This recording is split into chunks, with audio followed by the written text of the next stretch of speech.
নিজের শততম টেস্টে ১৭ রানের ইনিংস খেলার নজির গড়লেন মুশফিকুর রহিম। সাবেক অধিনায়ক আইরিশদের বিপক্ষে মিরপুরে খেলতে নেমেছেন নিজের ১০০তম টেস্ট। সেখানে প্রথম ইনিংসেই পেলেন সেঞ্চুরির দেখা, যা তার টেস্ট ক্যারিয়ারের ত্রয়োদশ সেঞ্চুরি। হোম অফ ক্রিকেটের প্রথম দিন শেষে মুশফিক অপরাজিত ছিলেন ৯৯ রানে। আবেগ, উৎকণ্ঠা সবই তাই কাজ করছিল। চাপা উত্তেজনা সামলে দ্বিতীয় দিনের শুরুতেই পেয়ে যান ৩ অঙ্কের ম্যাজিক্যাল ফিগারের দেখা। ৯২তম ওভারের তৃতীয় বলে জর্ডান নেইলের বলে সিঙ্গেল নিয়ে সেঞ্চুরি পূর্ণ হতেই মুশফিক লুটিয়ে পড়েন সিজদায়।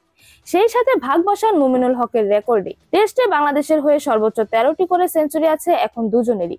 শততম টেস্টে মুশফিক ছাড়াও শতক আছে আরো কয়েকজন কিংবদন্তি। সেই তালিকায় নাম আছে ম্যাক ক্রাউডরে, Javed Miandad, C G Greenidge, A J Stewart, Imran মামাম, উইল হক, রিকি পন্টিং ২ ইনিংসেই, Graeme Smith, Hashim Amla, Joe root ও ডেভিড ওয়ার্নারের। ব্যক্তিগত ১০৬ রানের মাথায় অবশ্য সাজঘরে ফিরতে হয় মুশফিককে। ২১৪ বল মোকাবেলা করে ৫টি চারের সহায়তায় সাজান এই ইনিংস। ৯৮.১ ওভারে ৫ উইকেট হারিয়ে ৩১০ রান বাংলাদেশের সংগ্রহ। ১০৯ বলে ৫৮ রানে অপরাজিত আছেন লিটন দাস। এরকমই যে কোনো খেলার আপডেট সবার আগে পেতে অবশ্যই চ্যানেলটি সাবস্ক্রাইব করে রাখুন। ধন্যবাদ। লেভাজ নিউজ।